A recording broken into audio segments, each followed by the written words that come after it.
আমাদের যে লাগাতার কর্মসূচি ক্লাস বর্জন পরীক্ষা বর্জন সহ আমরা প্রতিদিন 1 ঘন্টা করে প্রতিটি বিশ্ববিদ্যালয়ে ঢাকা বিশ্ববিদ্যালয় আমরা 12টা থেকে 1টা পর্যন্ত অবস্থান করি। আমাদের পাশে বাংলাদেশ প্রকৌশল বিশ্ববিদ্যালয় 11টা থেকে 12টা। এইভাবে সারা বাংলাদেশে আমাদের যে 35টি বিশ্ববিদ্যালয় সবাই একযোগে এই কর্মসূচিটি পালন করে যাচ্ছে।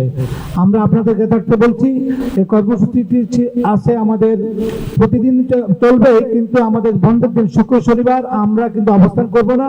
আবার রোববারে যদি ইতিমধ্যে আমাদের দাবি মানা না হয়, রোববার 12টা থেকে 1টা আবার আমরা এখানে অবস্থান করব। আমি আমার সাধারণ শিক্ষকদের কাছে প্রতিশ্রুতিবদ্ধ, 35টি বিশ্ববিদ্যালয় শিক্ষক সমাজের কাছে আমি সহ নিজামুল হক ভূঁইয়া, আখতারুল ইসলাম স্যার প্রতিজ্ঞাবদ্ধ। সুতরাং সেখান থেকে কারো ভয়ে, ইশারায়, ইঙ্গিতে, হুমকিতে, ধমকিতে সাধারণ শিক্ষক সমাজ পিছিয়ে আসবে না। এই কথাটি বলা প্রয়োজন, খুব বেশি প্রয়োজন আজকে। সুতরাং যতক্ষণ পর্যন্ত একটি কার্যকরী সমাধান, ইতিবাচক সমাধান না আসবে, ততক্ষণ পর্যন্ত সর্বাত্মক আন্দোলন চলবে। আমরা যখন ক্লাসরুমে ক্লাস করতে পারছি না, শিক্ষার্থীদের শিক্ষা দিতে পারছি না, একই সাথে আমরা যখন আমাদের গবেষণা কাজে আত্মনিয়োগ করতে পারছি না, তার বদলে আমাদের এখন আন্দোলনে নামতে হয়েছে, আমাদেরকে রাস্তায় নামতে হয়েছে।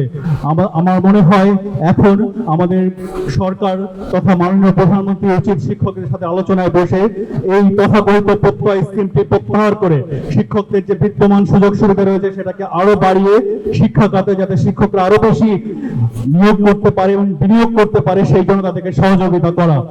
এখন কিন্তু আমরা কিন্তু একবারও বলি নাই যে আমাদের শুধুমাত্র আমরা খালি আর্থিক সুবিধা চাই, আমরা কিছু আরো অন্য কিছু করতে চাই না। এই ধরনের ভুল ব্যাখ্যা যেন না হয়। আমাদের দাবি হচ্ছে কি আমাদের সম্মানকে সমুন্নত রাখা, আর সম্মান সমুন্নত রাখতে গেলে শিক্ষকদের যে অবদান রাখা দরকার সেই অবদানের সুযোগকে আপনাদের বাড়িয়ে দিতে হবে। আমরা তো খুব ভালো ছিলাম, আমরা চেষ্টা করছিলাম যে আমাদের যে পেনশন যে স্কিমটা ছিল সেটি নিয়ে আমরা ভালো ছিলাম, কিন্তু আমাদের ঘাড়ে প্রত্যয় নামক একটি স্কিম আমাদেরকে চাপিয়ে দেওয়া হলো।